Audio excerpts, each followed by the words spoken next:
Olá, estamos começando mais um episódio do podcast Atitude Empreendedora. Eu sou a Ariane Abdala, estou aqui com a Gabriela Lopes. Oi, Gabi. Oi, Ari. Bom, para você que está chegando agora, esta é uma temporada especial do nosso podcast sobre blockchain.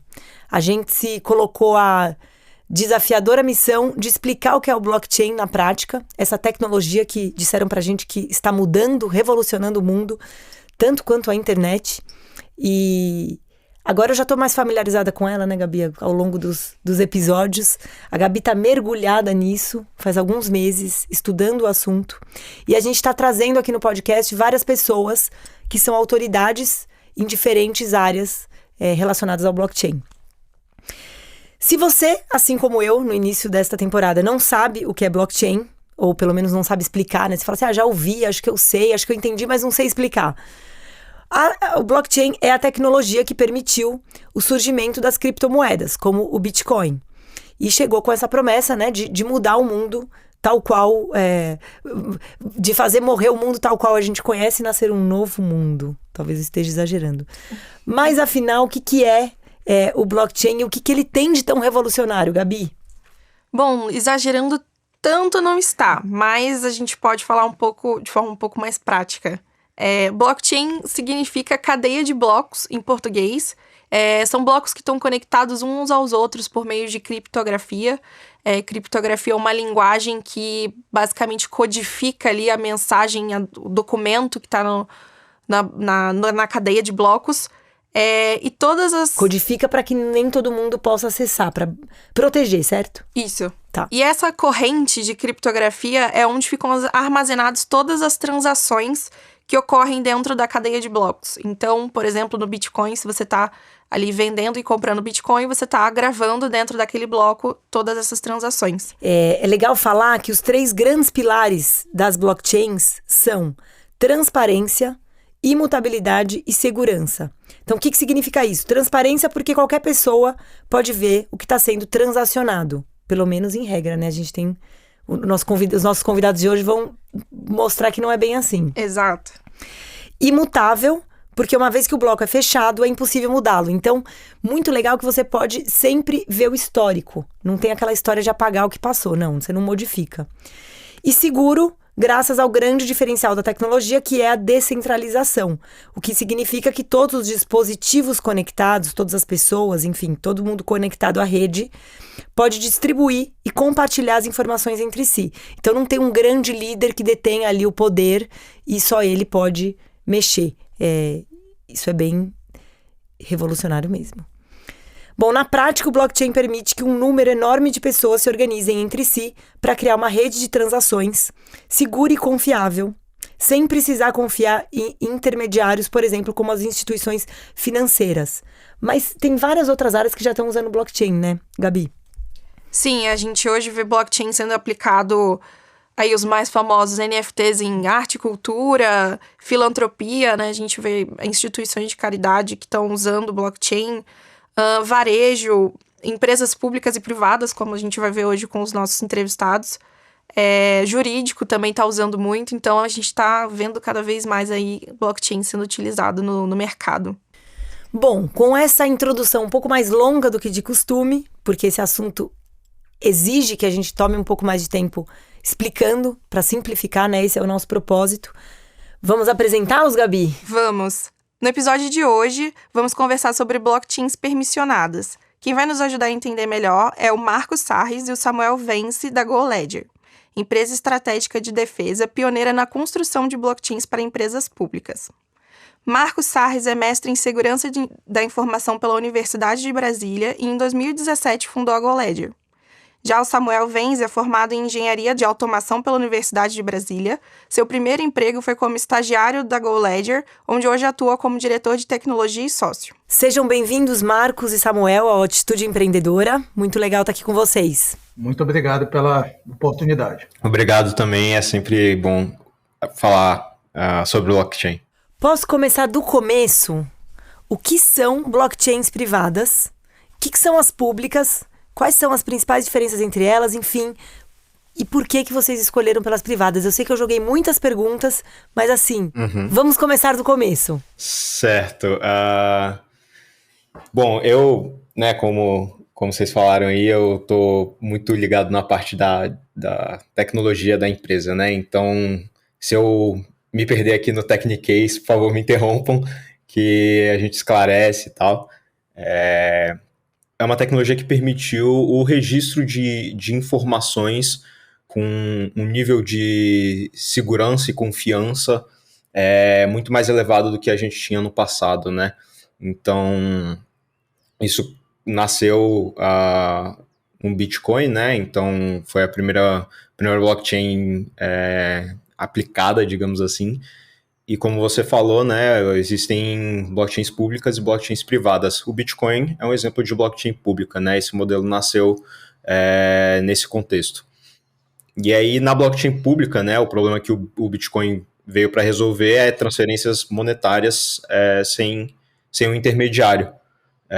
Então, onde hoje a gente utilizaria um banco para fazer uma transferência monetária e a gente teria a figura do banco garantindo que eu transferi dinheiro para o Marcos, por exemplo, com a blockchain pública do Bitcoin, isso se tornou um processo sem um intermediário, né? Você tem meio que uma rede descentralizada garantindo que aquela informação foi realmente registrada ali no que a gente chama de cadeia de blocos, né? E aí, bom, eu já vou passando aqui para a blockchain privada. Se quiser me interromper, também pode ficar à vontade. Pode ir, porque até agora eu tô conseguindo entender o conceito, então tô seguindo. Vamos lá. Beleza. E aí, esse conceito do blockchain foi evoluindo, né? O Bitcoin ele começou com esse conceito, e aí a gente já vê aí várias blockchains públicas também existentes. A segunda mais famosa é a blockchain do Ethereum, né? Ethereum, ou Ethereum, como a gente fala no Brasil, é o segundo maior protocolo de blockchain depois do Bitcoin e é usado amplamente para aplicação de contratos inteligentes.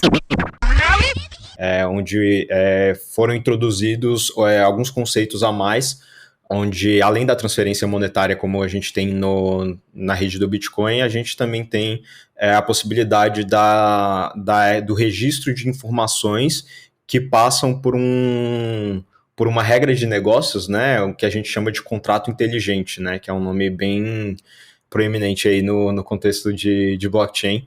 Então, o Ethereum é uma blockchain pública que permitiu você registrar as informações validadas e garantidas por um código, né, escrito, que a gente chama de contrato inteligente, que vai estar garantindo a validade daquela informação registrada. Pulando disso tudo para blockchain privada, né, a gente pega o conceito de blockchain, ele se mantém o mesmo, mas a gente traz isso para um contexto onde as organizações, né, as partes interessadas que querem registrar informações, não querem que essa informação seja pública, né, quer que esteja compartilhada somente entre as partes interessadas. Então, no Bitcoin, eu posso chegar lá na rede do Bitcoin e verificar qualquer bloco que eu quiser, e qualquer transferência de pessoas que eu nunca vi na minha vida.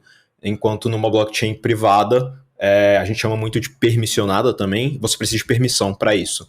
Ela encaixa muito bem no meio corporativo, né, no meio enterprise, que é onde a gente atua, utilizando o Hyperledger Fabric, que é um framework, dos frameworks mais famosos aí para esse tipo de uso. Legal, só para ver se eu entendi. Por exemplo, daria para simplificar o conceito falando que é como os arquivos que a gente só deixa ter acesso a determinadas pessoas, quando a gente usa, por exemplo, um arquivo na nuvem, que você só deixa algumas pessoas acessarem, você precisa ter permissão. Dá para comparar com isso? Como o Samuel falou, o principal conceito do blockchain é o registro confiável. Eu vou fazer uma comparação, em vez de comparar com arquivos na nuvem, comparar com o mundo antes do digital, né, onde existiam contratos físicos. Tá bom. Se a gente quiser fazer uma ação que todos nós aqui, que mal nos conhecemos, tem algum grau de confiança, como é que a gente fazia no passado? Fazia através de contratos, né, ou seja, contratos em papel, que eles eram assinados e duplicados, ou triplicados, quadruplicados, cada um ficava com a sua parte. Esse é do conceito tradicional que a gente chama em alguns, quando você coloca isso no modelo como se fosse um modelo de contabilidade, é chamado de livro-razão distribuído. Tá? Um conceito que vem desde o Império Romano. Desculpa te interromper, Marcos, o que eu usei ainda hoje. Quando eu saí de casa, eu deixei três vias de um contrato na portaria do meu prédio. Eu acho que ainda estou no passado aqui, comparando com vocês, né? Mas é isso, assim, na verdade a gente vai... o que o blockchain às vezes parece algo de outro mundo, foi basicamente colocar modelos de confiabilidade que nós já utilizávamos.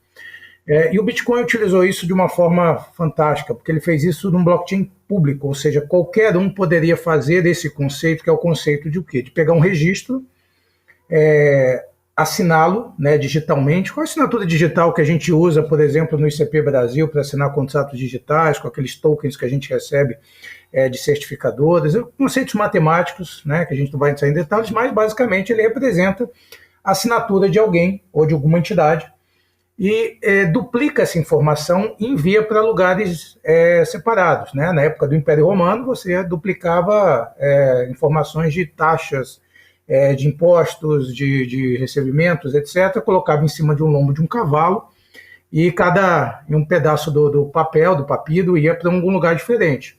No mundo digital, o Bitcoin trouxe isso. Ele, basicamente, você assina o registro e isso vai para equipamentos diferentes.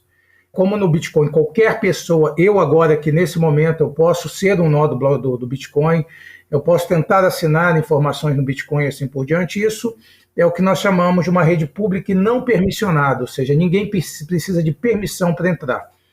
Já os blockchains permissionados, que é o que a gente trabalha, são blockchains mais corporativos, tá? Eles apenas certas entidades, ou seja, certas chaves, podem assinar as informações e tentar modificar aquela rede.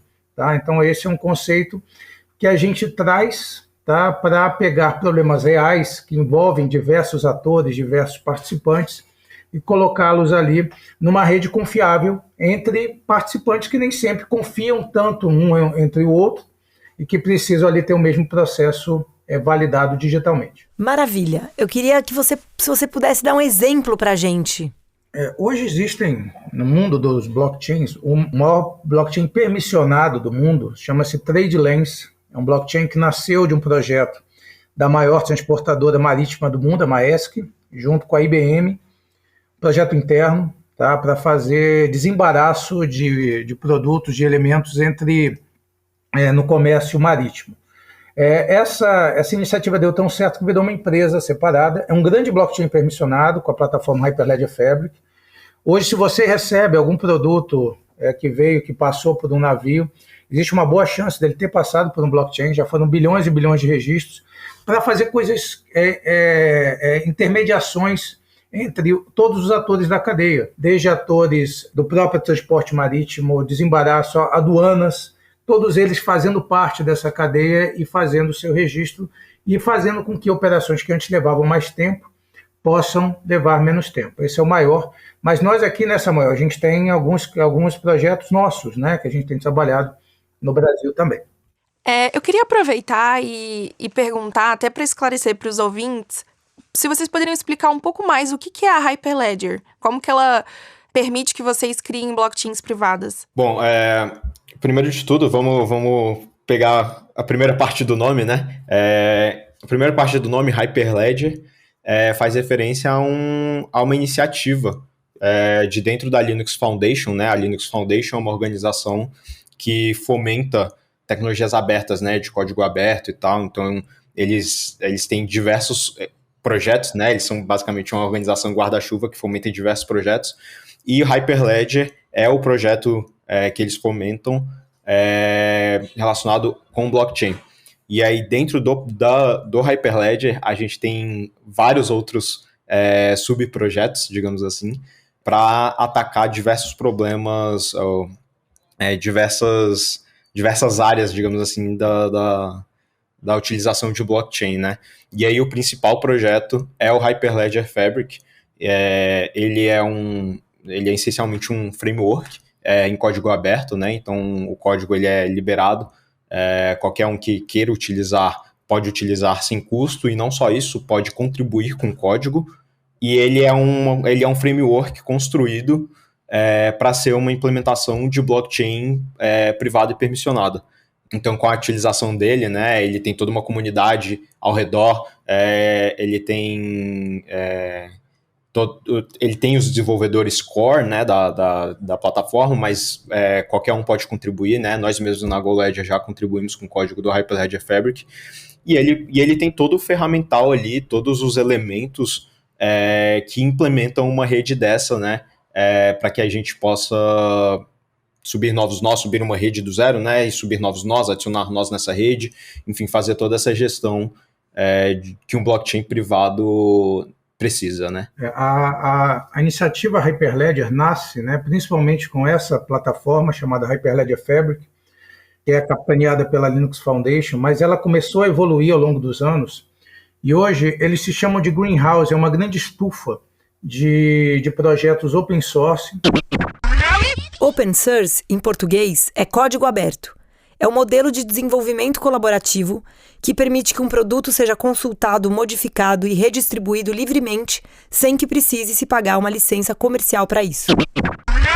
Criando ali desde blockchains, né, frameworks para a criação de blockchains, bibliotecas, ferramentas que ajudam a criar diversas soluções utilizando os conceitos do blockchain, que podem ser variados, né? A gente trabalha com uma plataforma, por exemplo, que é muito focada para a área corporativa, mas existem plataformas voltadas, por exemplo, para identificação descentralizada, para, por exemplo, identificar refugiados, pessoas em situação de vulnerabilidade. Tem outras plataformas voltadas para a criação de bibliotecas de criptografia e de segurança. Então, tudo isso virou um grande guarda-chuva de projetos open source para a comunidade em especial de desenvolvimento, que queira em algum momento criar os seus projetos e ter ali os conceitos de registro seguro em blockchain, utilizando ali códigos abertos, né, disponíveis para todos. E eu e a Ari agora a gente está aqui muito curiosa para saber um pouco mais da história da GoLedger, assim, o que vocês viram em blockchains privadas em 2017 que valia a pena construir um negócio inteiro sobre isso, né? E vocês foram um dos primeiros no ramo. Se poderiam contar um pouquinho para a gente dessa história. Nesse ponto, acho que eu sou o culpado original dessa situação. Bem, para quem está ouvindo o podcast, eu sou um pouco mais velho, né? Eu tenho quase 50 anos, o Samuel é bem mais novo que a gente. E eu vim de outros projetos da minha vida, né, em relação a empreendedorismo, e os últimos deles, antes da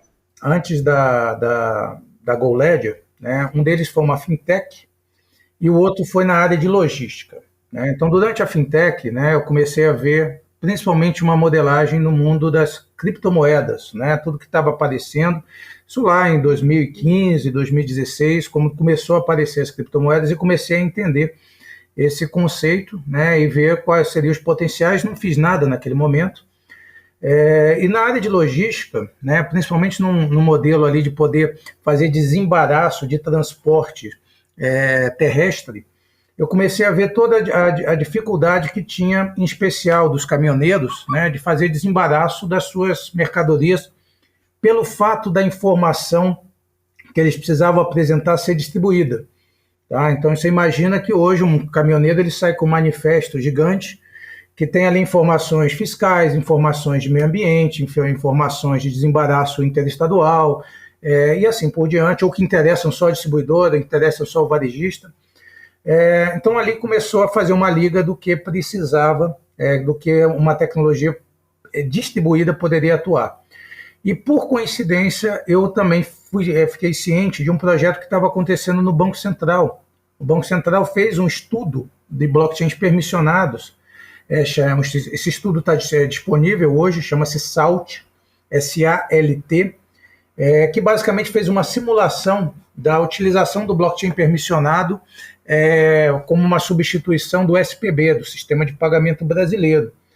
Então, nesse ponto foi onde eu casei uma coisa com a outra e percebi que tinha um grande potencial de utilizar a característica do registro seguro e, a partir dali, oferecer isso para empresas, né, em especial reguladores. Nós nascemos em Brasília, especial reguladores de oferecer tecnologia de registro seguro, né, para que você possa fazer essa integração de diversas bases, diversas informações, utilizando ali a base ali do blockchain.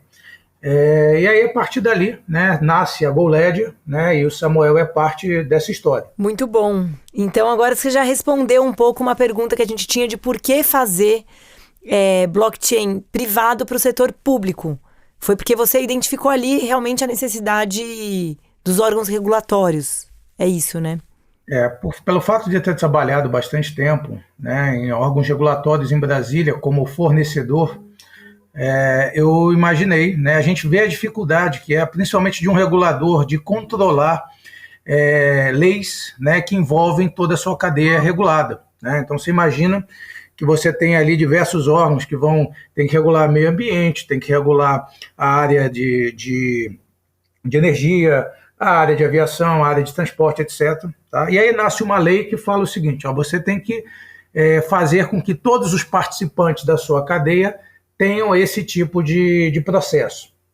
A lei é ótima, as pessoas estão bem intencionadas para realizá-la, mas quando você desce para a área técnica, fazer com que vários sistemas, cada um na sua gestão, cada um com seu fabricante, cada um com sua equipe, falem na mesma linha entre si e ainda tenham uma boa auditoria do regulador, é algo extremamente difícil. Tá? Então, foi ali que a gente começou a imaginar, né, criar, né, essa oferta, que hoje já é assimilada pelo governo, fazer essa oferta para que a parte de regulação, né, tivesse ali um artefato, né, uma ferramenta disponível para que o registro pudesse ser realizado não apenas dentro de um regulado, mas de toda a cadeia de regulados, e ainda poder ser auditado sem a interferência do regulador. Essa é uma das grandes vantagens do blockchain permissionado, que apesar de muitas vezes o regulador ser a camada hierárquica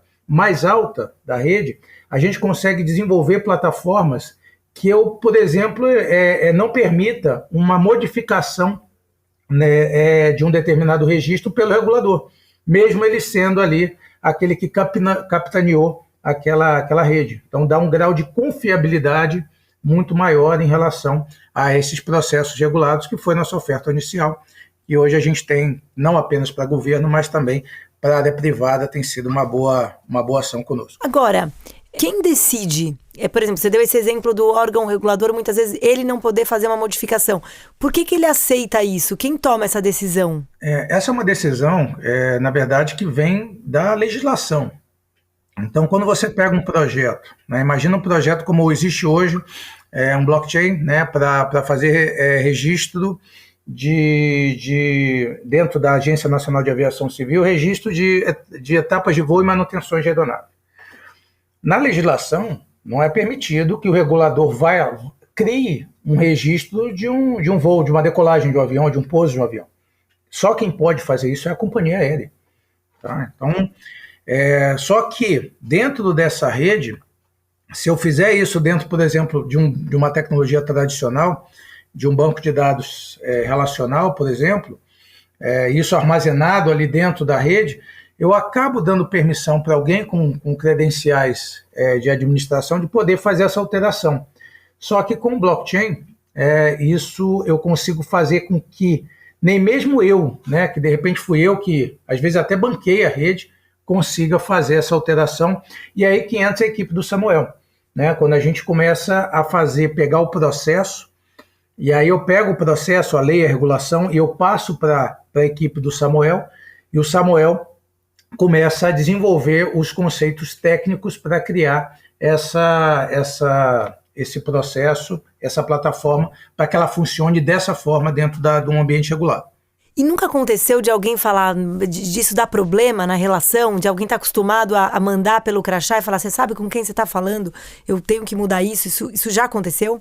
Olha, a gente faz ofertas para o Brasil todo, né? Claro que em alguns momentos, né, a gente, em 2017, 2018, nós íamos nos clientes para explicar o que era. Muitos deles se assustavam, né? Falavam, mas espera, isso é independente de ser área pública ou área privada, tal. Como assim eu mesmo não vou ter condição de mudar uma informação anterior, né? O blockchain tem essa característica da imutabilidade do histórico. Então, como é que funciona para você... existem diversos processos em diversas empresas que a pessoa, às vezes, vai lá no registro e faz uma alteração para poder, às vezes, maquiar essa informação. Claro que isso não é falado abertamente para a gente, mas hoje em dia essa característica mudou. As empresas, governo, empresas privadas estão muito atentas à transparência, tá? E o blockchain fornece essa transparência. Então, hoje, a gente tem uma situação muito mais tranquila. As pessoas não apenas já sabem o que é um blockchain, mas muitos dos nossos clientes já sabem onde eles vão utilizar, seja agora ou seja no futuro. Até eu queria trazer um pouco da parte técnica dessa conversa. A gente não falou sobre provas de consenso, né, em blockchains públicas. Até se vocês puderem explicar um pouquinho o que é isso, porque eu fiquei na dúvida de como que funciona essa auditoria em blockchains privadas, né? Na pública a gente tem aí as provas de consenso, mas eu imagino que seja um pouco diferente nas privadas. Sim, com certeza. Como você bem mencionou aí, nas blockchains públicas a gente tem duas muito comuns, né? Duas provas muito comuns. A primeira delas é a prova de trabalho, que é a mais utilizada, né? E aí tem-se visto um movimento para a migração para uma outra que se chama Proof of Stake. Eu não sei exatamente a tradução do Proof of Stake. Proof of Stake, ou prova de participação, é o segundo método de consenso mais utilizado em blockchains. Na prova de participação, o validador precisa adquirir as criptomoedas da rede antes de poder validar os blocos. Mas independentemente disso, né, a prova de trabalho, ou a prova Proof of Stake, né, são mecanismos para garantir consenso de informação entre os nós, né? Os nós de uma blockchain são computadores que estão conectados entre si, compartilhando, recebendo e armazenando informações ao mesmo tempo. Então, no Bitcoin, a gente tem aquela figura, a famosa figura do minerador, e o minerador, ele não é nada mais do que um nó que vai validar as informações de um bloco, e por conta do trabalho computacional que ele investe na validação desse bloco, né? Por isso chama prova de trabalho. A rede ela confia naquela informação, né? Ele teve um gasto ele teve um trabalho computacional em cima daquilo, né? Então esse gasto ele traz a confiabilidade para as informações que estão registradas nos blocos, né? Na blockchain privada, e aí eu vou falar especificamente do Hyperledger Fabric, né? Esse conceito ele muda, né? Esse conceito ele muda porque primeiro você tem uma rede que ela não é pública e ela é permissionada. Então quem está na rede privada, ela é uma organização que tem a permissão para estar ali. Então onde você tinha na rede pública participantes que não se conheciam, jamais se viram e que precisam transacionar entre si, na rede privada você tem organizações que estão compartilhando um processo em comum. Então, algum nível de confiabilidade você tem, senão você não estaria fazendo negócio com essa empresa. Então, aí a gente já começa a construir o conceito de consenso dentro dessa rede. E aí onde a gente tem numa blockchain pública a prova de trabalho, onde você está gastando energia computacional para validar aquele bloco, dentro de uma blockchain privada a gente não tem a necessidade de ter esse gasto computacional, né? Então o conceito de consenso dentro do Hyperledger Fabric, nós de validação, né? A gente tem nós que chamam nós de ordenação, eles são os nós validadores dentro dessa rede, e eles vão garantir que os blocos são montados de maneira determinística, e não só isso, mas as transações que estão dentro dos blocos, elas têm que estar assinadas pelos certificados digitais que são conhecidos dentro daquela rede. E além disso, a gente tem mais uma camada que é uma camada de endosso de transação, onde eu digo, né, dentro daquela minha rede, daquele meu contrato inteligente, quais organizações participantes precisam assinar digitalmente aquela transação para que ela seja válida.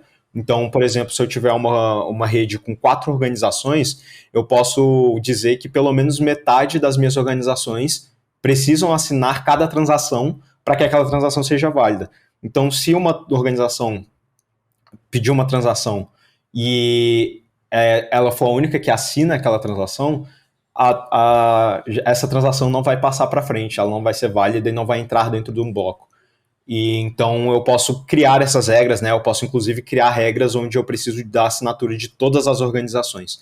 Então você passa para um consenso que era na blockchain pública, um consenso que era feito por um nó que gasta tempo e energia para validar um bloco, e você traz isso para um consenso colaborativo baseado em assinaturas digitais, né?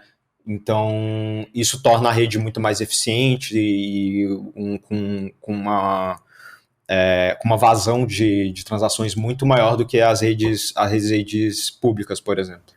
No modelo de consenso, né, para aqueles que às vezes são um pouco leigos no blockchain, o consenso é o que dá a garantia da confiabilidade de uma informação distribuída, né? Você imagina que a mesma informação tem que estar presente em diversos equipamentos, no caso aí de Bitcoin e Ethereum, são milhares de equipamentos separados. Então, o consenso é o que me garante, né, que aquele bloco realmente ele vai ter as características do processo. Nos blockchains permissionados, como o Samuel falou, a gente utiliza esse conceito aí das assinaturas digitais, do que nada mais do que trazer, né, a hierarquia do processo para dentro do nosso desenvolvimento. Tá? Então, a gente imagina para aquele registro, né, quem é que precisa assinar. Isso traz algumas vantagens, em especial a parte de meio ambiente. Tá? Os blockchains públicos, em especial o Bitcoin e o Ethereum, estão sendo bastante criticados, né, pela sua falta de pegada de carbono, longe disso. Tá? Existem algumas análises, né, dizendo que apenas essas 2 redes, do Bitcoin e do Ethereum, já gastam mais energia para minerar criptomoedas do que a Argentina. Mineração, ou prova de trabalho, como é chamado tecnicamente, é o método de consenso mais utilizado nas blockchains. Os mineradores competem entre si para validar o bloco. Quem conseguir validar primeiro ganha a recompensa em criptomoedas. Então, quem ainda não viu, eu sugiro que digite no Google, né, a curiosidade o que é ver uma grande mineradora em funcionamento. Elas realmente são parques que às vezes são um pouco até assustadores, parecem aqueles filmes de ficção científica, onde você tem aí milhares de máquinas funcionando ao mesmo tempo. Algumas delas utilizam o calor das máquinas para fazer outras ações. Tem uma na Rússia que, por exemplo, seca madeira de corte, né, só com o calor das máquinas que são emitidas. Então, isso tem um problema de meio ambiente, tá, em relação a esse tipo de tecnologia. Só que a gente, como trabalha numa tecnologia permissionada, a gente não passa por esse problema. Em especial o Hyperledger Fabric, ele não tem problemas em relação a essa ação de gasto excessivo de energia ou pegada de carbono. Porque não precisa dos mineradores. É isso, né? Basicamente. O Hyperledger Fabric não minera. O consenso dele não exige uma prova de trabalho ou proof of stake, pelo fato da característica dele ser uma rede permissionada. É como se o consenso virasse interno, né? Só de quem está participando mesmo. É uma versão mínima da prova de consenso. Porque o consenso do Bitcoin e do Ethereum, né, você tem que imaginar que você quer resolver, você não sabe quem é que está tentando fazer aquela ação. Se alguém está, por exemplo, gastar o mesmo Bitcoin para fazer a transferência para 2 pessoas diferentes, para 2 entidades diferentes. Então é necessário fazer com que a rede lance desafios para as máquinas que estão tentando realizar isso. Esses desafios e essas ações é o que nós chamamos de mineração no mundo das criptomoedas.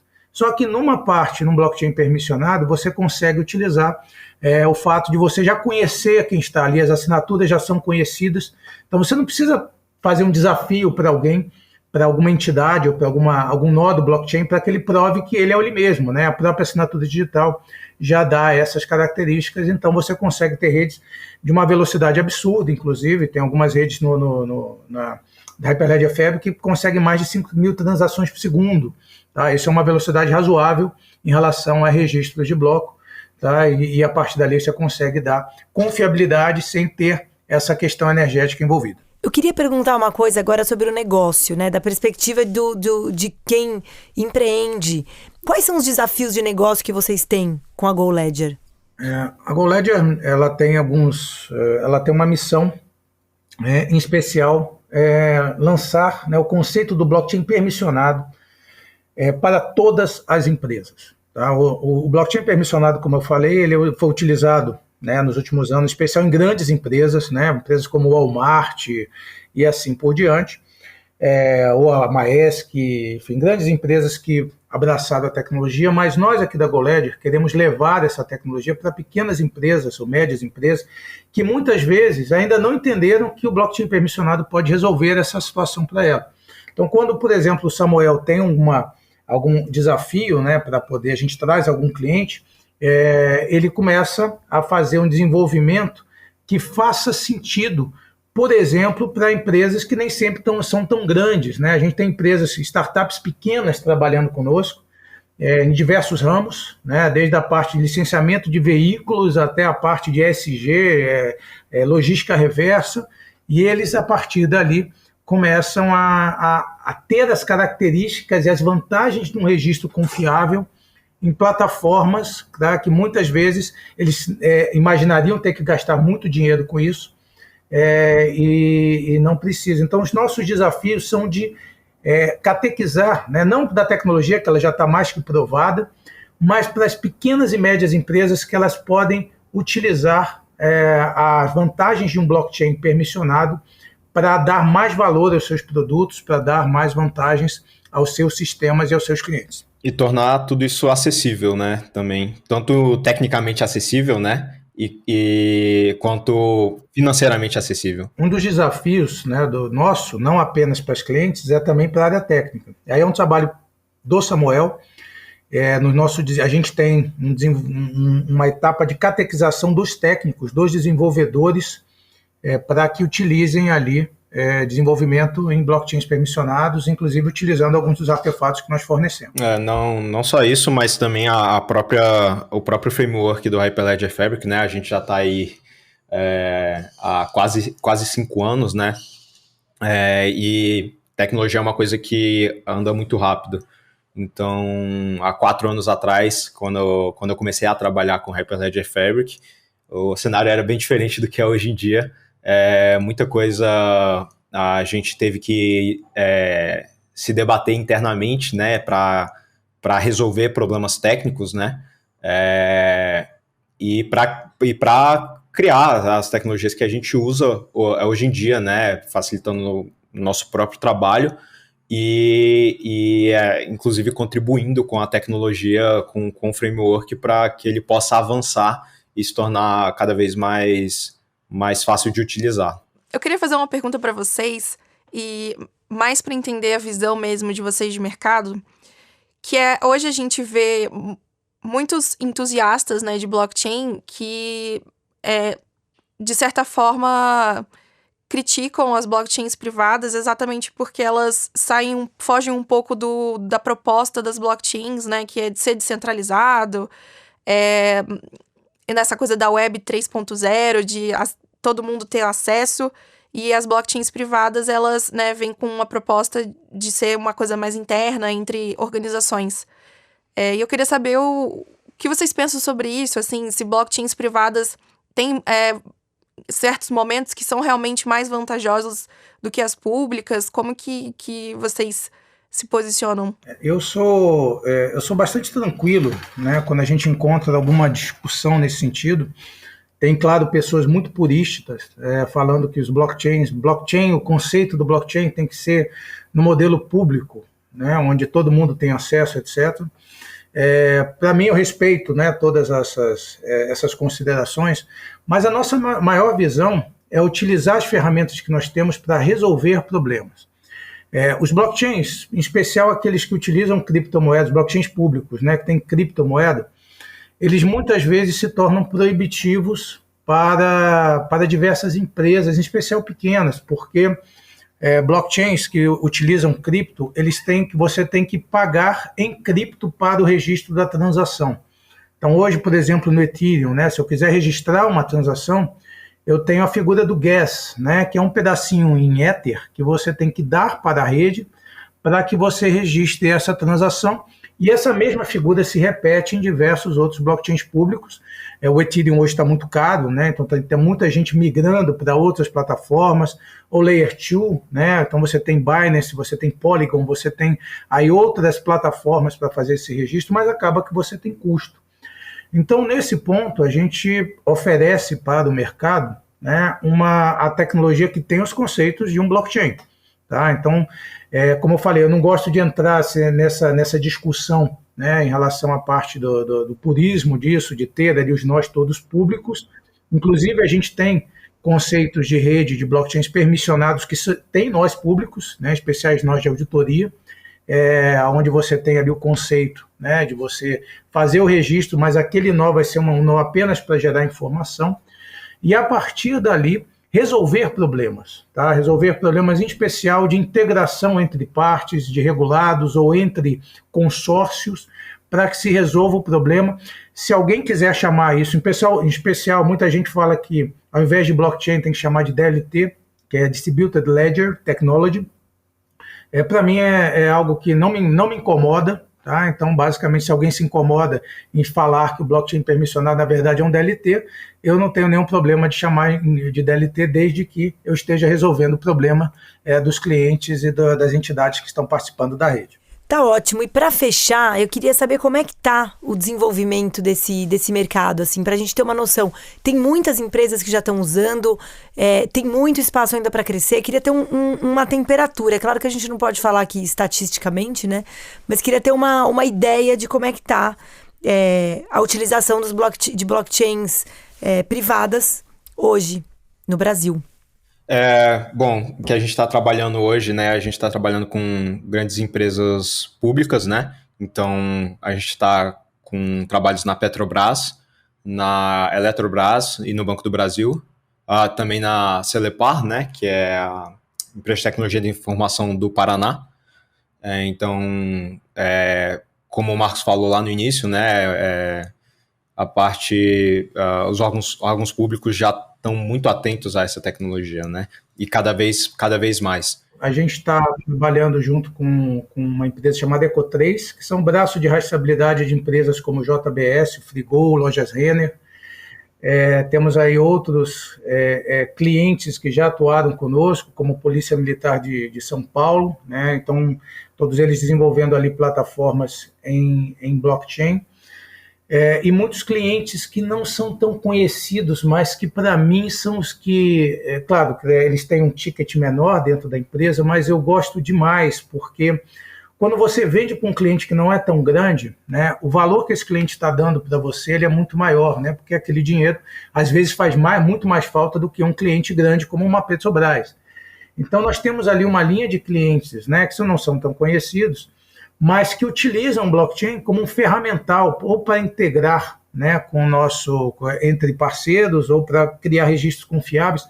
Eu vou dar um exemplo aqui de uma empresa que faz logística reversa, né, é uma empresa que está crescendo, uma startup que está crescendo, mas que tem clientes, né, grandes apoiados nele, como, por exemplo, a Três Corações, que faz ali a logística reversa dentro dessa startup. O nome deles é a Seletiva. E hoje eles utilizam a nossa plataforma para poder colocar um registro confiável em relação à parte ali de rastreabilidade de resíduos sólidos, né? Então, isso são detalhes assim que a gente pode passar em relação aos nossos trabalhos. Em relação ao mundo, né, o mundo hoje, e aí é uma parte que eu gosto bastante, eu posso dizer que o hype está acabando ou acabou. Os projetos em blockchain que antes eram colocados como se fossem algo de outro mundo, né, hoje são algo comum. Tá? Hoje no Brasil, por exemplo, se você olha a sua informação do vacinômetro, aquilo vem de um blockchain. Tá?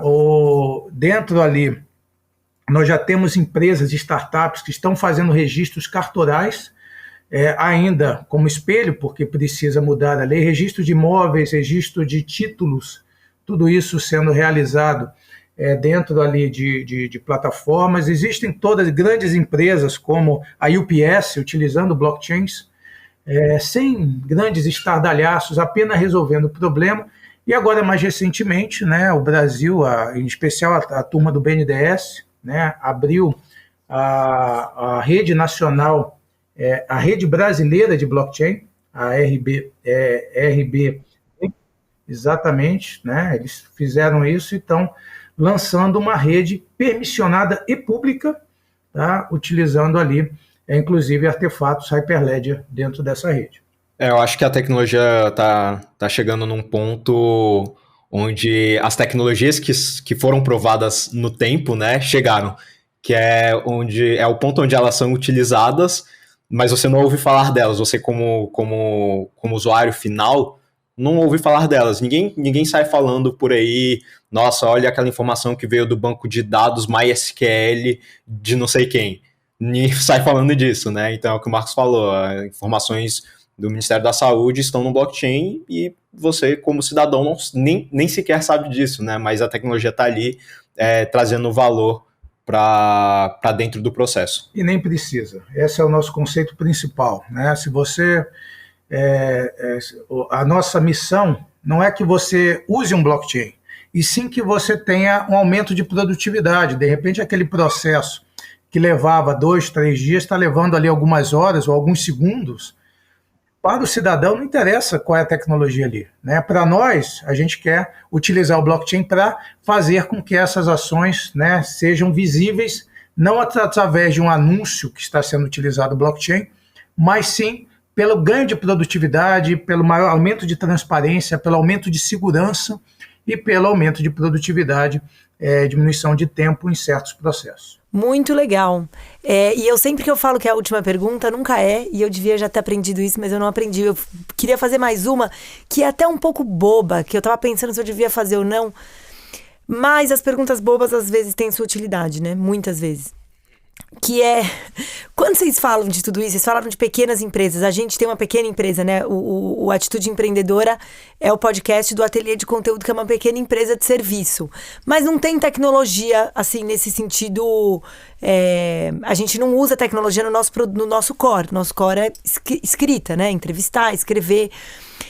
Existe alguma utilidade do blockchain para empresas de serviços, para empresas que não necessariamente usam a tecnologia para rastrear, ou enfim, esses exemplos que vocês deram? Olha, eu vou fazer um processo de venda agora. Eu tô querendo saber, assim, quem tá ouvindo se identificou, gostou, eu mesma como pequena empresa, assim, tem alguma coisa que a gente ganha com isso? É isso mesmo, eu queria entender. A gente fica se perguntando como que a gente pode usar, né? Já parece tão bom, tão legal, como que a gente aplica? Eu faço algumas perguntas, né? Às vezes as pessoas, não entendi, aonde eu posso colocar um blockchain na minha empresa? Em geral, aonde tem problemas ou de confiabilidade ou de integração. Tá? Mas no caso de vocês, eu vou no problema de confiabilidade. Vamos imaginar que em algum momento, né, aqui nesse podcast, alguém falou, não, teve alguma edição não autorizada nesse podcast e eu não gostei. Você consegue resolver isso com blockchain.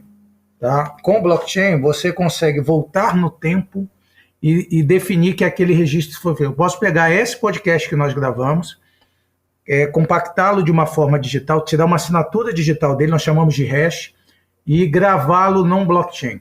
De uma forma que, se alguém questionar hoje ou daqui a 10 anos, 20 anos, se aquela informação que ele está ouvindo hoje, ela foi modificada, você pode provar isso com blockchain. Tá? Indo num registro confiável, com essas características que eu te falei, da imutabilidade do histórico, da assinatura digital, do consenso que foi realizado nessa rede, e comprovar, né, com todos os conceitos matemáticos de um blockchain, que aquele podcast, a edição dele foi exatamente aquela que foi definida entre as partes. Então, essa foi um processo de venda que eu acabei de fazer aqui para vocês, tá? Mas a gente utiliza isso em diversas empresas que têm características diferentes, cada um utiliza uma delas para utilizar ali o blockchain. E hoje vocês têm esse processo personalizado, né? Assim, quando chega um cliente para vocês, uma pessoa, né, prospectando, pedindo ajuda para resolver um problema, vocês entendem junto com eles como que resolve, né? Tipo, eles apresentam um problema e tem toda uma consultoria para entender como que a blockchain pode resolver.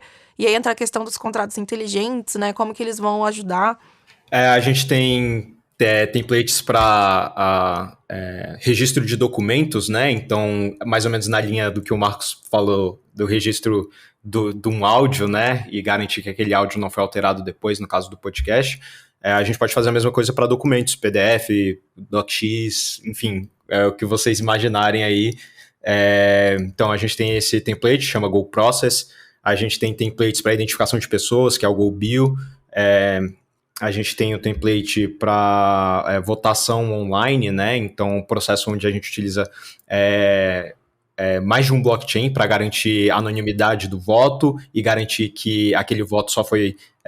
a pessoa só realizou o voto uma única vez, né? E garantir que o voto dela foi computado, que a gente chama de GoVote, foi inclusive apresentado no projeto Eleições do Futuro, do TSE. E a gente tem mais dois, um de rastreabilidade, né, que é um exemplo clássico, o Go3, portal de consentimentos LGPD, onde a gente realiza a indexação de bases de dados pessoais, né, e esse portal de consentimento ele provê todo o ferramental ali para um usuário que tem os seus dados pessoais junto a uma empresa poder dizer o que ele autoriza ou não a ser feito com aqueles dados, inclusive o direito de ser esquecido, né, que é muito central aí para a legislação, e a gente chama ele de GoPrivacy. Muito bom, eu tava pensando nisso mesmo, essa coisa do imutável dá um pouco de aflição, né? É bom saber que dá para ser esquecido, né? A forma que o GoPrivacy funciona o que é registrado no blockchain é a trilha de consentimento do usuário, né? Então as informações, as informações pessoais dele não vão para o blockchain. O que vai para o blockchain pode usar meu nome e e-mail para e-mails de marketing, sim ou não. Então aquele histórico vai ficar registrado e aí os departamentos de uma grande empresa, por exemplo, que vão usar aquelas informações para comunicação, vão ter aquele acesso ao que pode fazer ou não com o dado do usuário, né? Então isso evita diversos problemas aí, você ter aquela informação à mão dentro dos departamentos de uma grande empresa, por exemplo. Muito legal. Samuel, Marcos, muito obrigada pela participação de vocês. Eu consegui entender toda a conversa, não todos os detalhes, mas toda a conversa. Então, obrigada, gente. Foi muito bom conhecer vocês, poder conversar um pouco mais sobre blockchains privadas, que não é um assunto fácil. Obrigado vocês pelo convite. A gente agradece, a gente gosta muito de estar conversando, falando o que a gente faz aqui dentro da GoLedger. Muito obrigado mesmo, foi uma grande oportunidade e a gente também adorou aqui poder conversar com vocês. Conversa densa, né? Aquelas conversas que a gente acaba, o cérebro precisa de um tempo para voltar à sua atividade normal. Sim, eu imagino então para você que tá começando no assunto, tá então pior ainda, né? É que você já tá muito especializada já. Já é quase uma jornalista especialista em blockchain. Gabi, o que você achou de mais atitude na conversa com eles? O que mais te chamou a atenção? Olha, o que mais me chamou a atenção foi quando o Marcos comenta sobre não se importar com o que as pessoas falam em relação a blockchains permissionadas, no sentido de, ela não cumpre sua missão de ser descentralizadora para o mundo, porque ela cumpre sim, só que de outra maneira, né? A GoLedger, ele fala que nasceu com a missão de resolver problemas, e a blockchain nada mais é do que uma tecnologia que resolve problemas, né? Eu acho que é muito interessante, existe essa visão meio messiânica de blockchain, tipo, que vai resolver, né, a fome mundial, mas nada mais é do que um código de programação que formam ali uma tecnologia que é, de fato, revolucionária, que está mudando a forma como as pessoas estão transacionando, se for usar uma palavra mais técnica, mas eu acho que isso foi o que mais me chamou a atenção. Achei muito interessante a visão dele sobre isso. Sobre resolver problemas, né? Assim, ele simplificou sem tornar simplório. Sim. Eu entendi muito que foi assim, uma visão da tecnologia como meio e não como fim. que adianta você ter uma grande tecnologia se você não entende para que ela serve na prática? Bom, por isso que a gente está fazendo este especial no podcast. O que eu achei muito legal também é a coisa da hierarquia administrativa não valer para as decisões dentro dos contratos, enfim, dos projetos de blockchain. Então, aquilo que eles falaram, que muitas vezes alguém que na hierarquia está acima de outra pessoa não tem o poder de simplesmente mudar ali o que foi combinado. Isso é uma quebra de paradigma, né? Assim, me trouxe esperança de que o mundo corporativo pode ser mais justo, assim como me trouxe esperança eles estarem trabalhando com empresas públicas que estão tentando fazer algo com blockchain que traz segurança, confiabilidade, transparência, coisas que sempre foram questões, né, e que são ainda questões de qualquer governo aqui do Brasil, né, a coisa do que está arraigado na base. Então dá esperança de que talvez isso esteja começando a se transformar. Sim, é legal que, igual ele falou, né, você tem o Ministério da Saúde que está usando blockchain, ninguém sabe. Não está sendo divulgado, mas vai estar criando essa naturalidade, né, da tecnologia que cada vez mais vai se tornando, imagino, né, que vai se tornar mais seguro, mais transparente, e até que vai chegar um ponto em que vai ser, de repente, normal, não será mais questionado. Muito legal. E essa questão da confiabilidade, da segurança de dados, pessoa física, pessoa jurídica, não importa, né, para as empresas B2B, para as empresas que vendem direto para o consumidor, é sempre uma questão e cada vez mais. Então, achei legal, até da nossa perspectiva também, assim, como empresa, né, o ateliê de conteúdo, como é que a gente pode olhar para essas tecnologias para trazer mais segurança, mais para as relações de trabalho, e não necessariamente só ficar pensando em aplicações para empresas de tecnologia. É a tecnologia a serviço mesmo, né, seja do que for, da evolução. Bom, então hoje ficamos por aqui. Foi um prazer estar com você, Gabi. Foi um prazer estar com você também, Ari. E com vocês, ouvintes. Esperamos que vocês tenham gostado, tenham acompanhado essa conversa e, quem sabe, aprendido um pouco mais sobre blockchain, como a gente. E mandem aí seus comentários, suas sugestões de próximas temporadas temáticas e perguntas. Estamos aí nas nossas redes sociais como Podcast Atitude Empreendedora. Obrigada e até a próxima. Valeu, gente!